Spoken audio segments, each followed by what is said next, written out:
This episode is brought to you in part by the Table Podcast from the Hendricks Center at Dallas Theological Seminary. I'm Darrell Bach, one of the hosts, and I invite you to join us as we discuss issues of God and culture, which includes anything and everything. Listen on your podcast app or at dts.edu/thetable. Hello, everybody. To start the show today, we're going to begin with a Bible verse, with little or no explanation of why this Bible verse. We'll get to that eventually. It's from Genesis, right at the beginning of the Bible. Chapter 1, verses 27 to 28. From the New American Standard, here it is. God created man in his own image. In the image of God, he created him. Male and female, he created them. God blessed them, and God said to them, "Be fruitful and multiply, and fill the earth, and subdue it, and rule over the fish of the sea, and over the birds of the sky, and over every living thing that moves on the earth." That's it. 2 verses from the beginning of the Bible. Now, off the top of your head, what do those verses mean? Well, there's the creation of humanity, the command to be fruitful and multiply, and to subdue the earth, and to cultivate. These 2 verses are at the center of a debate that we're having right now in this country over what it means to subdue the earth. How do we do that? And what it looks like when we go to extremes. You're listening to the show that uses journalistic tools to look inside the church. I'm Chris Starrin. This is Truce.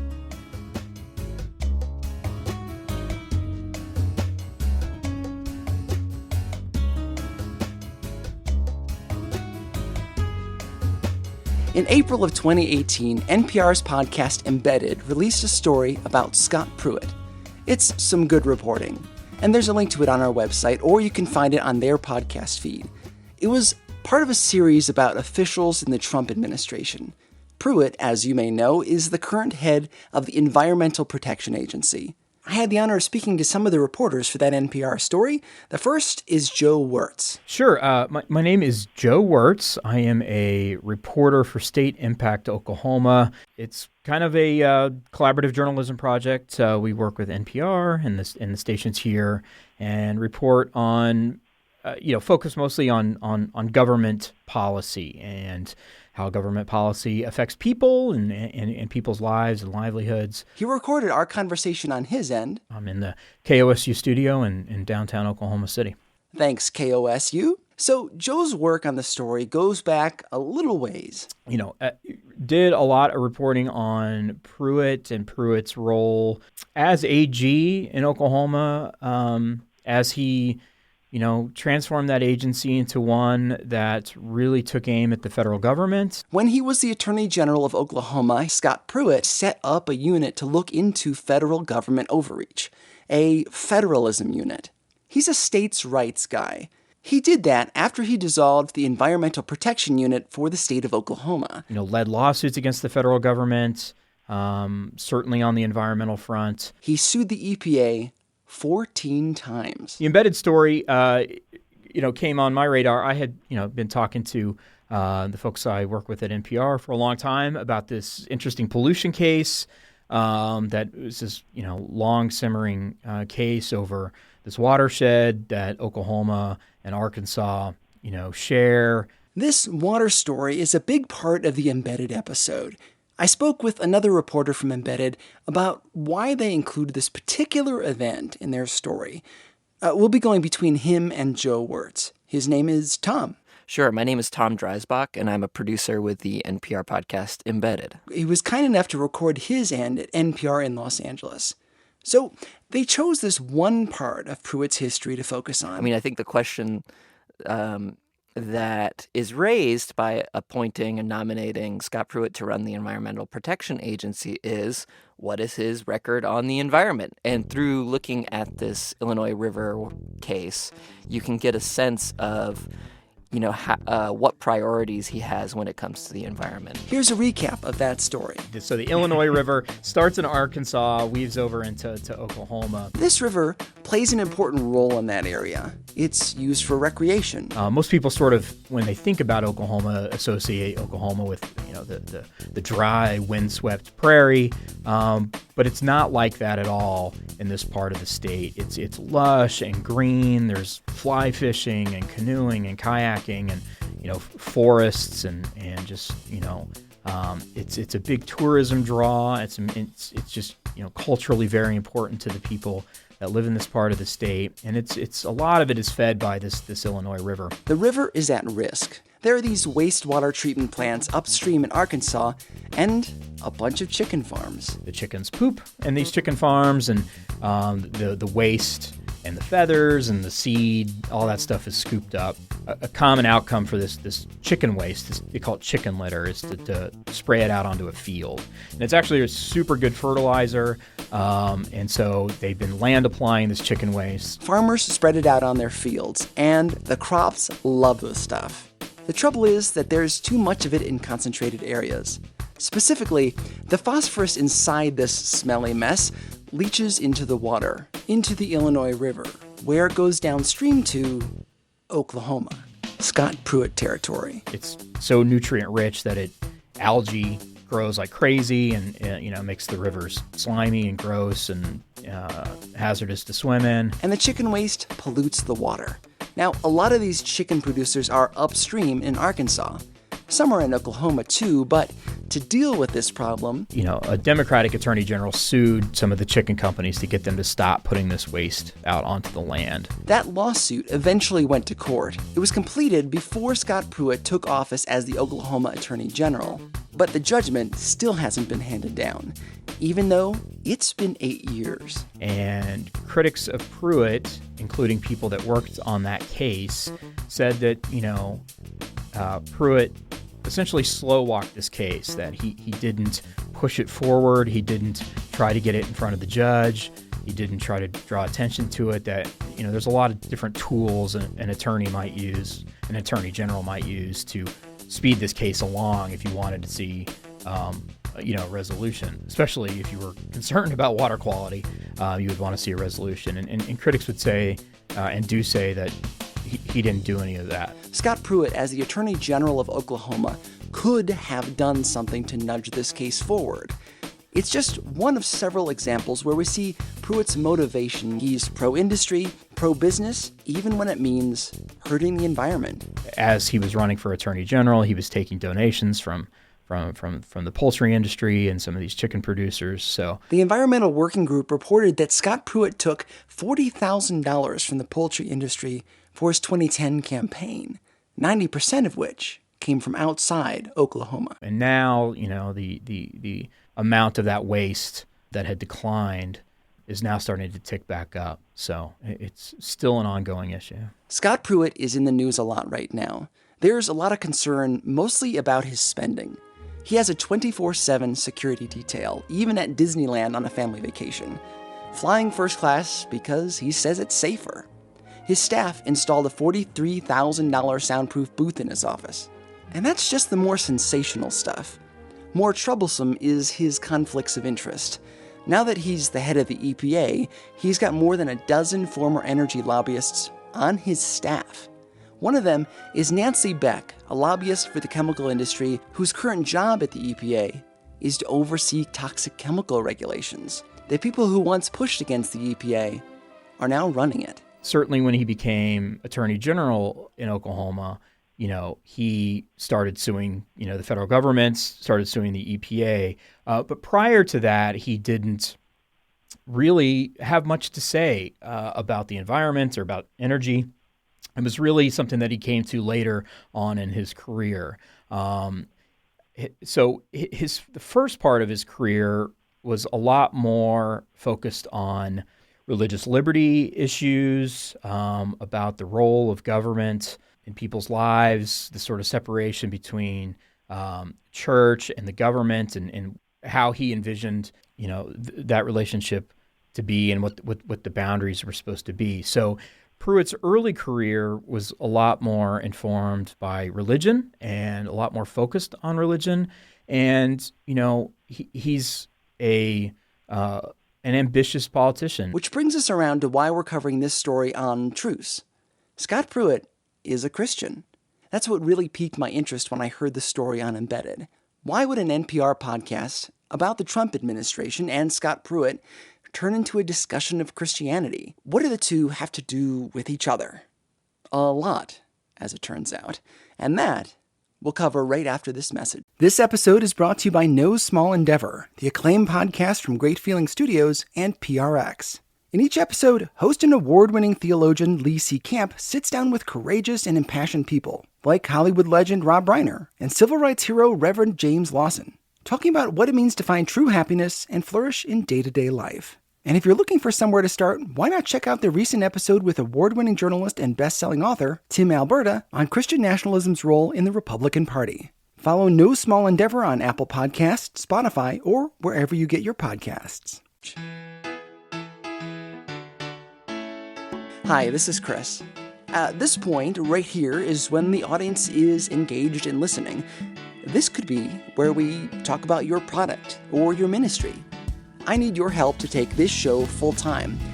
If you'd like to advertise on Truce, please send me an email at trucepodcast@yahoo.com. In the meantime, check out my novel Cradle Robber. It's a time travel thriller that also makes you think. You can find it on your favorite ebook platform or at trucepodcast.com. Now, back to the show.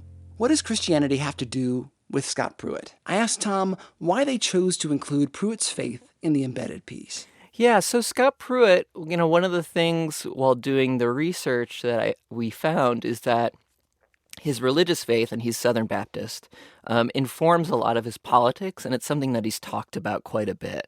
I think I had this impression of him heading into the reporting as someone very much on the sort of the business side of the Republican Party, or the conservative movement, someone who's very close to, institutions like the Manhattan Institute or the Federalist Society, and Leonard Leo, who heads that group, is a political ally of his. The Koch brothers are big supporters. But as I was listening to a lot of Scott Pruitt's speeches, I heard him talk about his faith a lot and talk at a number of faith-oriented political conferences like the Faith and Freedom Coalition. Ladies and gentlemen, please help me welcome the Attorney General of the state of Oklahoma, Scott Pruitt. Let me just give you an example. There's this story that Pruitt tells all the time. Embedded played a bunch of versions of the same spiel. This particular recording you're hearing is from C-SPAN's coverage of the Faith and Freedom Coalition Conference from June 19th, 2015. Pruitt was then the Attorney General of Oklahoma. Many years ago, I was in Romania visiting with churches there, and we were there on a mission trip, and I was working with individuals that had actually been a part of their revolution. And I went through a church, and I looked up on the wall, and I saw pictures of pastors from the 1950s and 1960s. And I asked the person I was walking with, I said, I'm a little confused.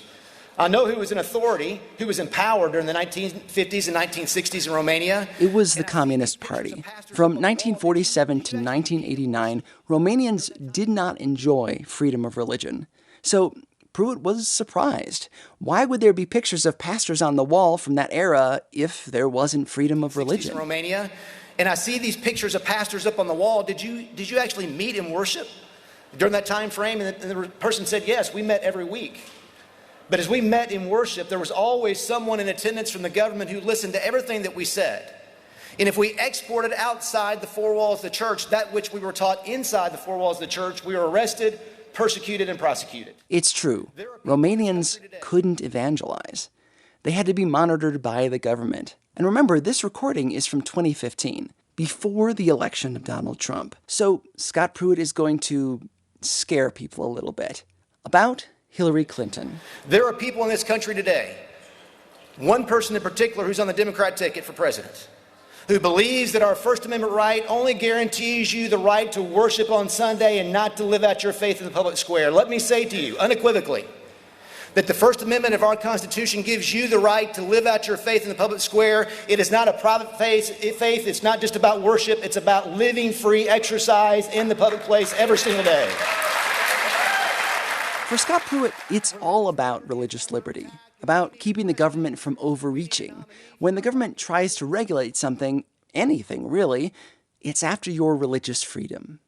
It's a huge logical leap. There are two basic camps when it comes to Genesis 1. Be fruitful and multiply, and fill the earth and subdue it, and rule over the fish of the sea, and over the birds of the sky, and over every living thing that moves on the earth.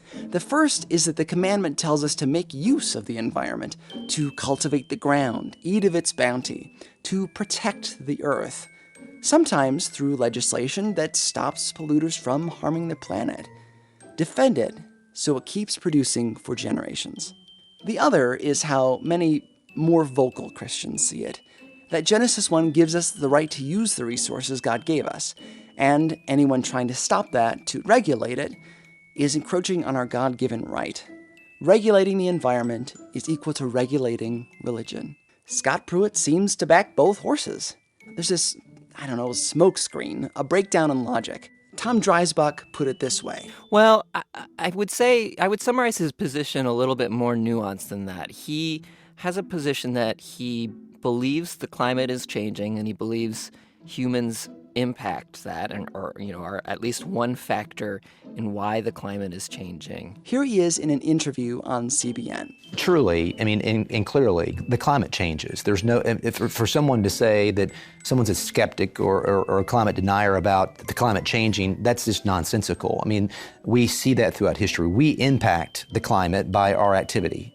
But where he disagrees with the scientific consensus on this is what the effects of that climate change will be. He said he wants to hold a debate, literally a debate. He called it a red team, blue team debate about, discussing what the effects of climate change will be, which many mainstream scientists think is outrageous. It upsets climate scientists because it seems pretty obvious to them what the effects of climate change are. A debate suggests there's still some question. Scott Pruitt says he's responsible when managing the environment. The biblical worldview with respect to these issues is that we have a responsibility to manage and cultivate, harvest the natural resources that we've been blessed with, to truly bless our fellow mankind. But then he helps back us out of the Paris Climate Change Agreement, to wiggle out of plans to limit emissions by power plants, and he didn't move to reduce chicken waste going into the Illinois River. Which is how the embedded team went from simply producing a story about the head of the EPA to a story about a Christian head of the EPA who doesn't like to regulate industry. The embedded reporters heard the speech about Romania and others like it, and it seemed like they ought to include it in their piece. Here's Tom again. So at that moment, I thought, so he is part of a broader part of the conservative movement than just the sort of business side. And as I listened more, I heard more interviews with him where he would talk about the importance to him of bringing his faith to the public square. That's the way he puts it, that it's important for him to proclaim and to discuss his faith in public. And so that kind of raised the question for me, well, what is his faith? What is guiding him? And to what extent does that inform his politics and his policies? A lot of us Christians are wary when we hear secular media organizations covering religion.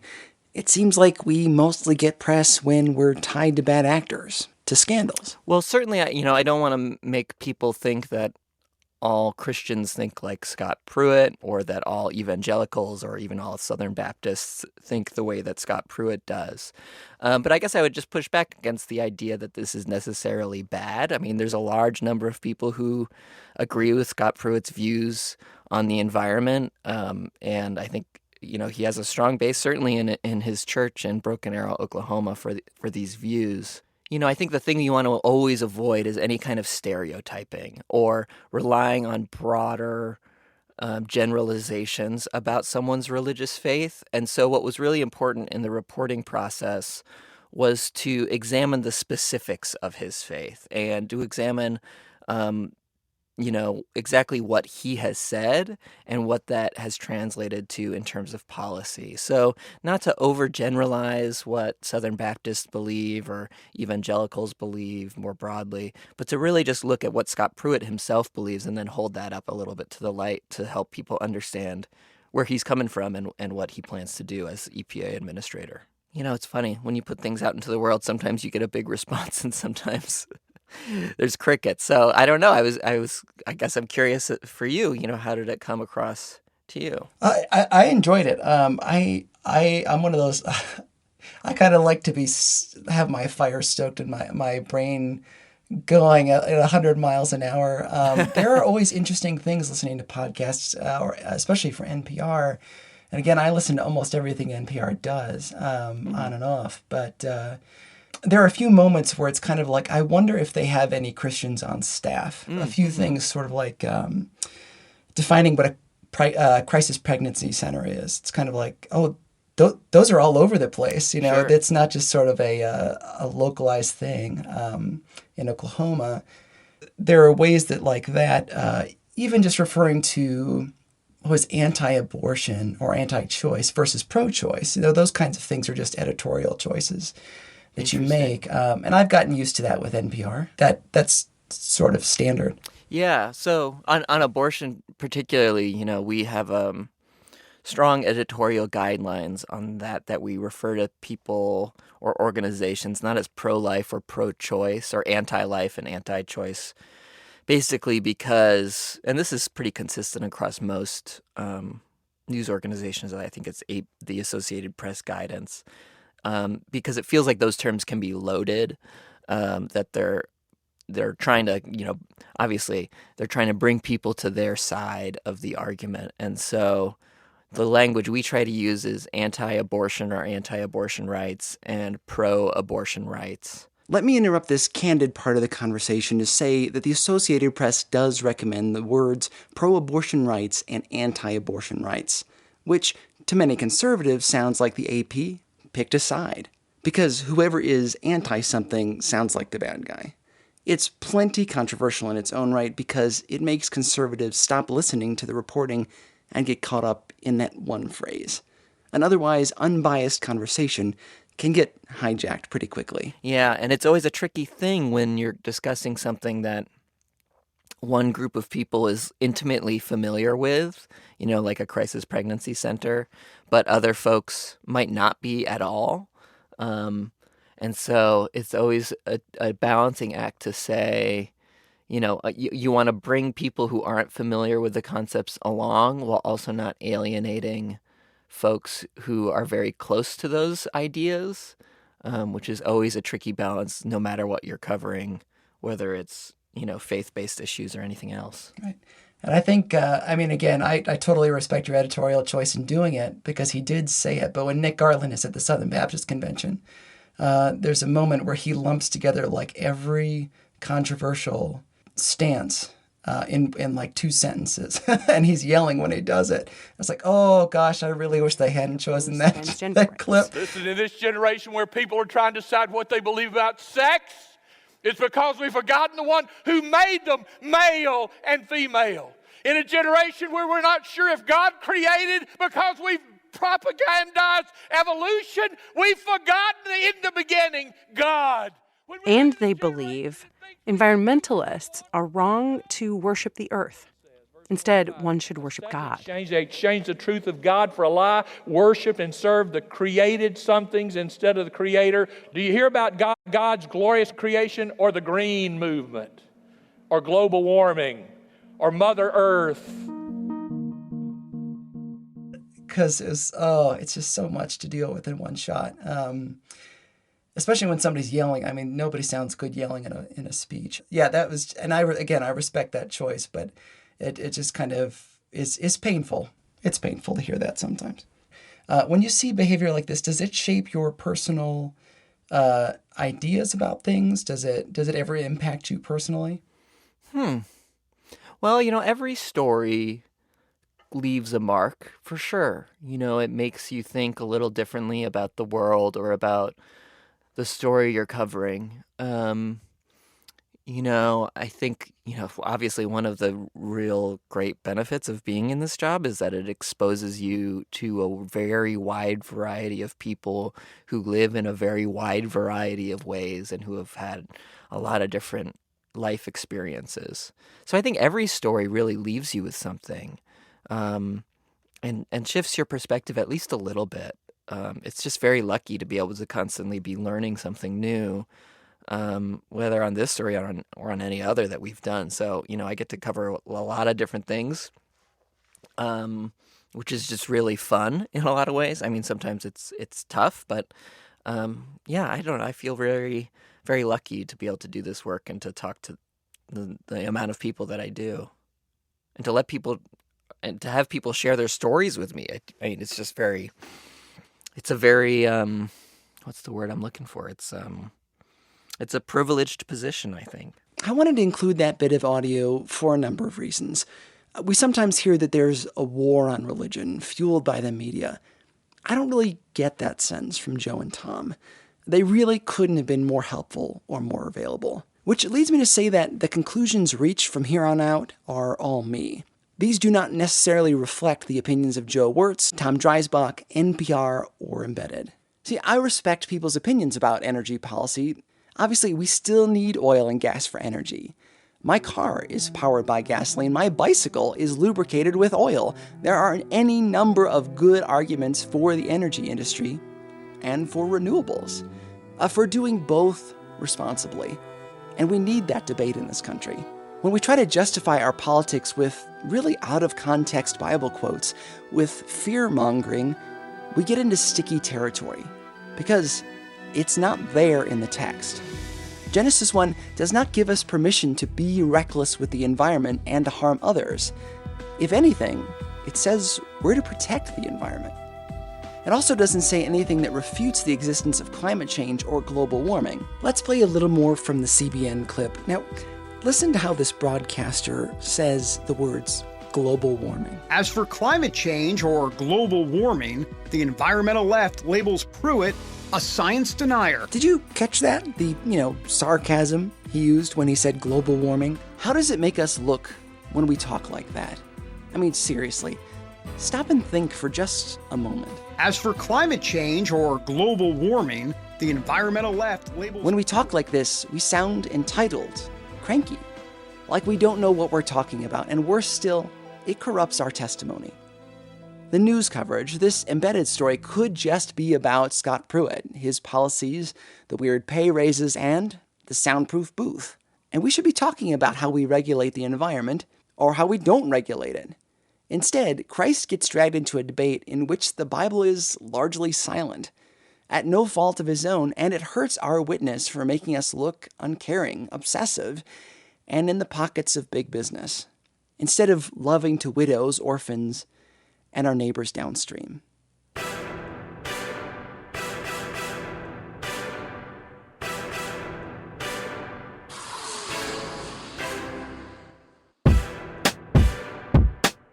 Special thanks to my guest, Joe Wirtz. You can find him on Twitter At Joe Wirtz, which is JoeWertz. And thanks also to Tom Dreisbach, who is also on Twitter. Yeah, you can find me on Twitter at Tom Dreisbach.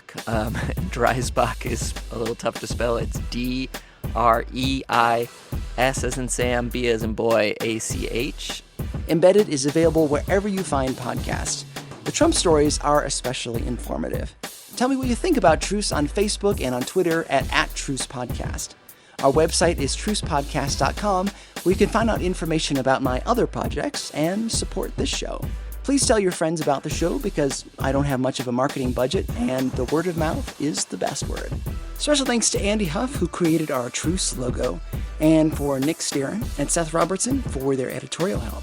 There are more great episodes coming your way. Some more on church history, a follow-up of last season. I think you'll like where this is going. Help spread the word, leave a positive message on your podcasting app, and God willing, we'll talk again soon. I'm Chris Sterin. This is Truce.